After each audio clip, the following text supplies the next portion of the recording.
Here we go. All right, welcome everyone. This is Unit 1 of the We the People National Invitational. My name is Christine Hull and I will be facilitating, and today we have Stanley British Primary School in Colorado with us. And in a moment, I will have the judges introduce themselves, followed by the students, and then we will begin the hearing. Students will deliver a 4-minute prepared statement, followed by 8 minutes of judge questions. My microphone will be muted and then during the hearing, but I will be holding up 1 minute and time signs. I suggest that you use gallery view rather than speaker view. And at the conclusion of the hearing, judges will give brief feedback to the teams, and then we will conclude. And I just realized I forgot to spotlight the students. So I'm going to do that really quick. And you're all going to have to switch back to, gallery view. But this will help keep the students on top. Okay, judges, the floor is yours. Good afternoon. My name is Glyptis Ann Grader Jones. I'm with the University of Louisville's McConnell Center, and my fellow judges are. I'm Tim Moore from the Center for the Study of the American Constitution in Madison, Wisconsin. And my name is Alan Brodman. I'm a recently retired high school teacher from East Brunswick, New Jersey. I brought teams to the national competition, and some of the years my students were bright enough to win the national championship. So I am looking forward to hearing from you folks. Thank you. I'm Henry Malik and I'm in 8th grade. Hi, I'm Jack Magoon and I'm in 7th grade. Hi, I'm Caroline Wanabo and I'm in 8th grade. And these are our teachers, Susan Cleveland and Mike Wazelinski. Welcome everyone. Again, we are Unit 1 and we'll get started today with question 1. I'll read the question and then you may begin. What is a constitution and a constitutional government? What is Republican government? How can constitutional governments be organized to prevent the abuse of power and protect natural rights? How can higher or fundamental law be distinguished from statutory or ordinary law that governments regularly create and enforce? You may begin. The Constitution is the guide which I will never abandon. George Washington. According to the founders, the Constitution is higher law or the highest law. The concept of higher law itself is the moral or religious principle that overrules secular constitutions and laws. No law may be enforced by the government unless it conforms with certain universal principles, written or unwritten, of fairness, morality, and justice. Our Constitution serves as a higher law that guides our citizens and government. The Constitution as higher law ensures several things. To protect basic rights to life, liberty, and property, and establishes a government to protect those rights, limits government power as it pertains to citizens' rights and responsibilities, distribution of resources, and control of conflict, establishes the principle of private domain, and can only be changed with the consent of citizens and familiar procedures. These characteristics are essential to the protection of our natural rights as they both enumerate and establish a system where natural rights are protected by empowering government and limiting government. Having a constitution makes the United States a constitutional democracy. However, not all governments with a constitution fit this classification. A constitutional government has a constitution from which they are able to define their government. Within a constitutional government, there is a clear definition of limits on powers as stated above. Ultimately, what makes the United States Constitution and subsequently the way the country is run unique is that it is not only power derived from the fact that it is written and has a clear definition of power in higher law, but also the fact that the American people choose to adhere and revere the document and its ideals every day. Republican governments first appeared in Rome. The founders read that republican governments was one in which the power of government is held by the people give power to leaders they elect to represent them, and the representatives are responsible for helping all the people. The advantages of a Republican government were fairness, common welfare, freedom, and prosperity. The organization and structure of the Constitution and constitutional governments prevent the abuse of power by using separation of powers and checks and balances. Separation of power divides power between 3 branches to prevent one major power from having the strength to rule the whole nation alone. The process of getting a law passed is a very good example of this. First, a law is written in either the Senate or the House, and then the houses have to vote on it.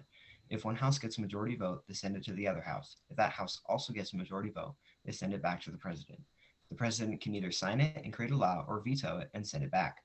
Congress can override the veto with a collective 2/3 vote. The process can take a very long time, and each branch and chamber has a chance to amend the bill and check each other's power.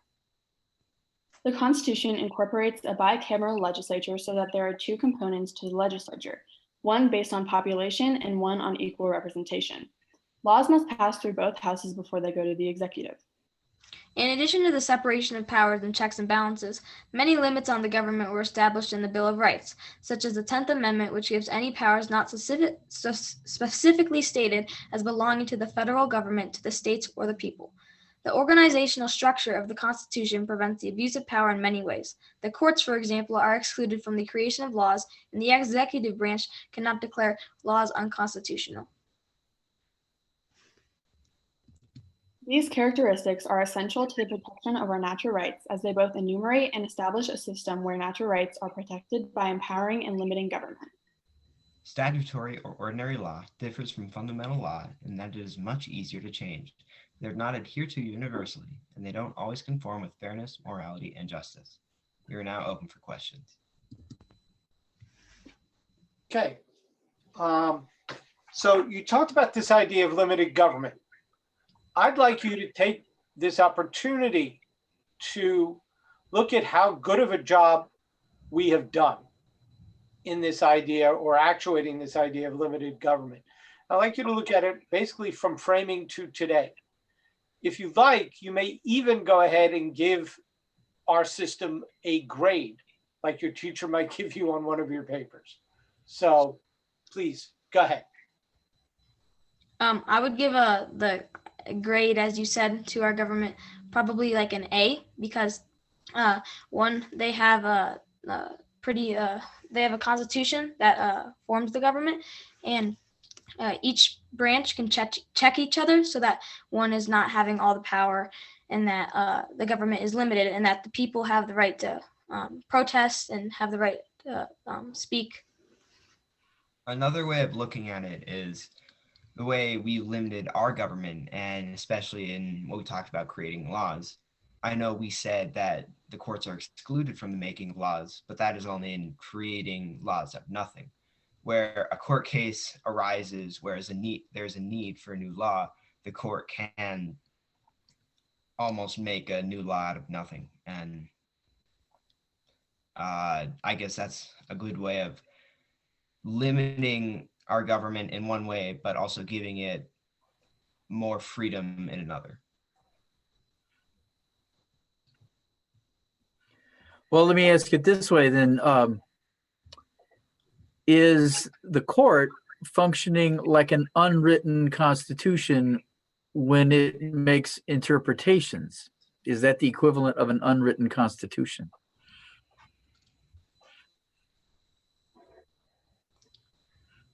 I believe No, it.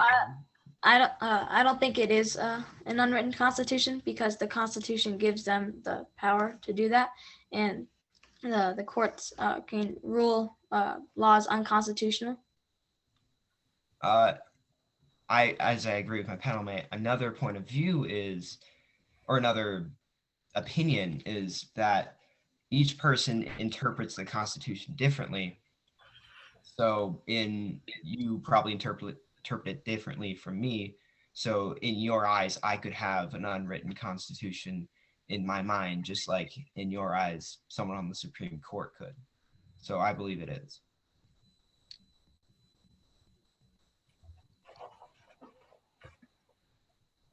All right. Some people say that the United States today is both a republic and a democracy. Do you agree with that statement? And why or why not? Again, some people say the US is both a republic and a democracy. I agree with that statement, because even though the people our government is pretty much a Republican government, and the people vote on representatives to lead our country, we also have the people in the Constitution states that the people have the power. So it is both a democracy and a Republican government. I agree with my panel mate, and the definition of a Republican government is that the people hold all the power, but in a democracy, elect a representative to do that. So I believe that we are both. Another point of view of this could be that we are not we do not fall directly under the ideas of Republican government. For example, in Georgia, a new law was passed that almost goes directly against the idea of Republican government, and it makes it harder for people to vote and use their voice. Well, if we wanted to clear up this issue of constitutional squishiness, vagueness, excuse me, would a longer constitution be better, or would a shorter constitution be better for clarity? Well, a shorter constitution could make it more clear and concise. It's just right there. But also, with a shorter constitution, it could leave things out. So I believe a longer constitution would get rid of this vagueness. Does that make it a better constitution? No. I believe the Constitution should be judged on its context and its contents, not just on its length or how precise it is. Yeah, and in agreement with my panel mate, the Constitution isn't just about how long it is and like how vague and stuff. It has to be descriptive so that and vague so that the people can amend it so that it can keep growing and the government can keep growing so that it doesn't just stay with the time period. Thank you. Let me play off of that last piece a bit. So we have an amending process that allows for change in our document, correct? Correct. But thank you. But it's really difficult.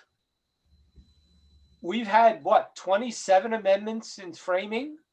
We take the Bill of Rights out, that's 17. We take out the voting ones, that's maybe another 5 or 6. We're really we haven't made a lot of change. Can we really, under our system, make this document reflect us currently?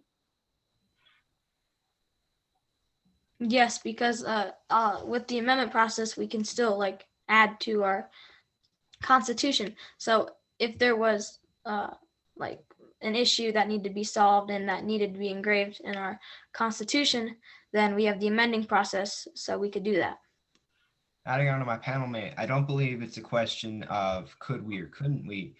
I believe there aren't that many amendments just because in the government, they haven't felt the need to amend that much. If there was a really big issue that really needed an amendment, I believe it would quickly be amended.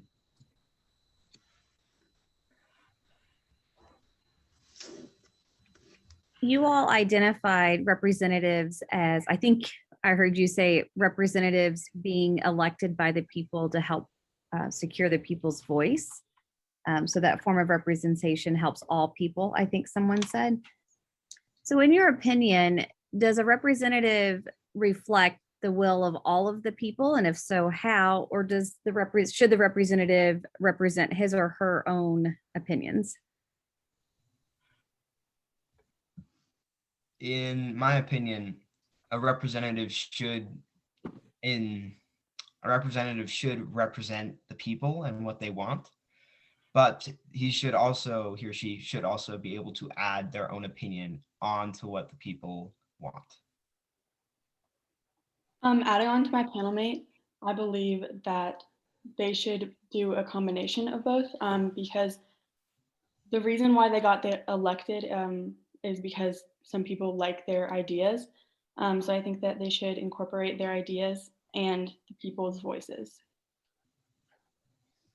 Thank you. Thank you. Thank you very much. We're right at time. And so now our judges will offer some quick feedback. First, just want to say thank you for all the effort you all have put into preparing your response here. Does anyone want to lead off, Tim or Alan? Alan, go ahead. Okay, thank you. Folks, I thought on your opening, you gave us some interesting ideas. You talked about a lot of the concepts and then showed the capacity to understand a number of them in the follow-ups. I think I would have liked a little more providing of very specific examples. I think it always helps to make the argument when you can say, well, here's what I'm talking about and explain it. And here's an example of where that occurred. And I think that a bit more of that would have strengthened this argument. So I think my point to you would be to really flesh out those arguments completely, lay them all out, okay? And it helps to make your argument clearer. But thank you very much, guys.